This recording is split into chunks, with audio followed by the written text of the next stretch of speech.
Strategies for code correctness. This was a highly requested topic from the last all-hands meeting, and it also happens to be something that functional programming is extremely good at. So in this presentation, I'd like to show you some examples of using functional concepts in Ruby, as well as give you a taste of what can be done in a statically typed language like Haskell. I picked Ruby because that's probably what most of you are familiar with, and I hope these concepts will better equip you to avoid bugs in your own projects. First, a little about me. I'm at Chris M. Wendt, and just by looking at my contributions graph, you can probably tell that I joined GitHub about 2 months ago, and I work with Tim Peace and Grant Rogers on the search team. I've used Haskell for various projects, including a version of game of 2048 that runs in your terminal, but my biggest project to date was a compiler for a stripped-down version of Java. More recently, I've dabbled in Idris, which is a fascinating language in which you can embed proofs into your programs that get checked at compile time. Okay, now let's take a look at 4 functional concepts through the lens of Ruby examples: array processing, pure functions, composition, and immutable values. This example shows an array processing function written in an imperative style first, then in a functional style. Imperative just means that Ruby will execute each statement step by step. This function takes an array of numbers and returns the sum of even squares. The imperative style does so with a sum variable, a for loop, and an if statement. The functional style does so by composing map, select, and reduce together in a pipeline fashion. And although the functional style is already idiomatic Ruby, and that's great, it's worth spelling out a few reasons why it's more likely to be correct and stay correct in the future. 1, a pipeline composed of small transformations is more intuitive than a custom sequence of steps. 2, the transformation blocks are isolated from each other, which results in less interconnectedness. I mean, just look at the scope of the sum variable in the imperative style. It pervades the entire function despite only representing about 1/3 of the computation. And 3, it's much easier to modify. For example, returning just the even squares would only require the removal of the reduce line. Okay, next up are pure functions, which are the essence of functional programming. So what's a pure function? It's really the mathematical kind of function, one which returns the same value given the same arguments and does not cause side effects. Math and string manipulation functions are pure, while I/O, non-determinism, and global immutable state are impure. Telltale signs that a function are impure, that a function is impure, are it does not accept arguments, so, well, then it's not really even a function. Or there is a reason to call it and ignore the return value, and that is side effects. For example, writing to a file. A lot of times you don't even capture the return value of writing to a file. When you can, try to separate pure functions from impure code because pure functions are easier to test. There's no setup necessary. They're more portable since their only dependencies are their arguments and not the presence of a file, a database, or a web service. They're easily parallelizable and also cacheable, so all really good features. Here's an example of extracting the pure part out of an impure method. We start with an impure truncate lines function, which reads a number from the command line and truncates each line from standard in to that length. It's basically like the Unix cut command. Then we pass, so we start with that impure function. Then we pass the values obtained from the impure functions n and standard in as parameters to the pure function and extract that out as a new method. Now truncate lines is easily testable and more reusable. Okay, next let's take a look at composition applied to a real-world example at GitHub. So this example was gleaned from real production code, which parses the queries that users enter into the GitHub search box. The current version is first, and then comes a new version which uses composition to great effect. The current version scans for matching regexes and appends them to an array until the end of string is reached.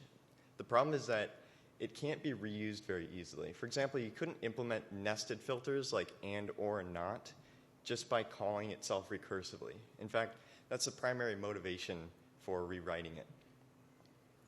The new version, on the other hand, uses a parser expression library to define the parser, And with this approach, the query parser is built up from starting with primitive parsers, and then composing them in various ways to build more sophisticated parsers. Construction of the parser begins with a primitive rule, here called word, which matches alphabetic characters. It then composes a filter rule out of the sequence word, word.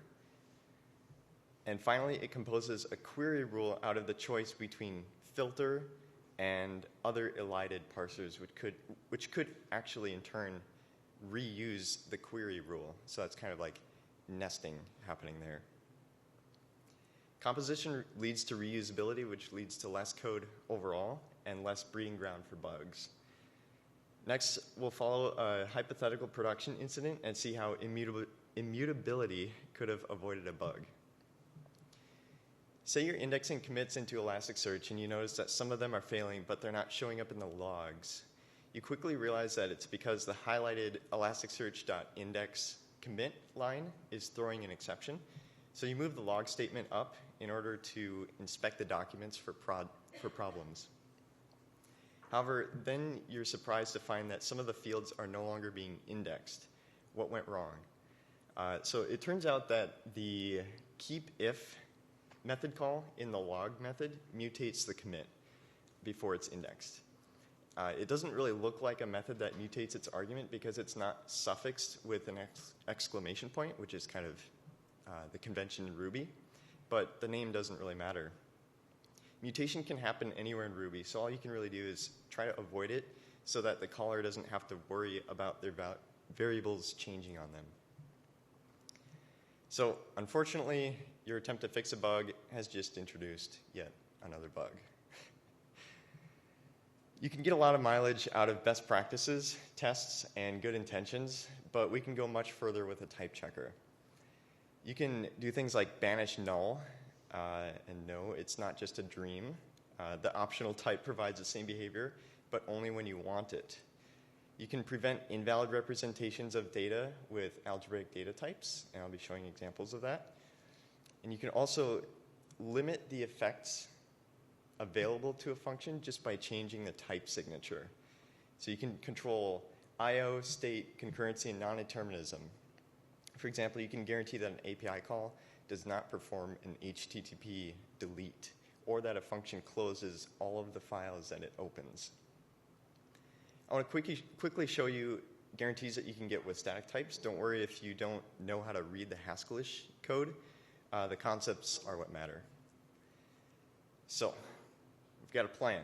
The first step to banishing null is to completely eradicate it from your language. Then you introduce the type optional A, and there's no step 3. You just go straight to profit. Joking aside, this is a massively important feature in Haskell. Why the toxic null keeps being planted in new languages completely escapes me. But anyway, you can read this as an optional A, like an optional int or optional string, is either none or some A. The optional type can be used to implement a safe division function. When the denominator is 0, it returns none. Otherwise, it calls the built-in division and returns some A over B. This forces the caller to acknowledge the possibility that the division could fail, and it requires a case split on the optional float in order to extract the float inside. Optional is an example of what's called an algebraic data type, which is a type composed of basically enums and tuples.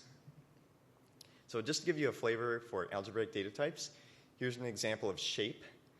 You can read this as a point is a pair of floats. A shape is either a circle with a radius, an n-gon with a side count and a radius, or a polygon of vertices, or a polygon composed of a list of points. Algebraic data types allow us to wrap this all up in a single data type. So you don't need separate classes for this, which all inherit from a base class. Compared to traditional object-oriented classes, algebraic data types prevent invalid representations of data without sacrificing the ease of writing new functions that operate on these types. Here, bad is a shape, and attempting to create a polygon 3 fails because 3 is an int and not a list of points. So that's pretty straightforward type checking. But at the same time, it's easy to add a new function, radius, which takes a shape and returns an optional float so that it can return none in the case when the shape doesn't have what we consider to be a natural radius. So the polygon might not have a natural radius. Finally, we get to one of the more surprising properties that you can enforce. You can prevent functions from performing I/O by restricting their type. Yeah, that's right. In Haskell, you can tell whether or not a function performs I/O just by looking at the return type. As long as the return type does not contain I/O, the function cannot perform I/O. It cannot delete all the files on your hard drive. It can't make an HTTP request.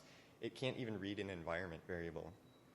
So the way to achieve this is so Haskell does not provide a way to extract the value out of an I/O computation without getting right back into it.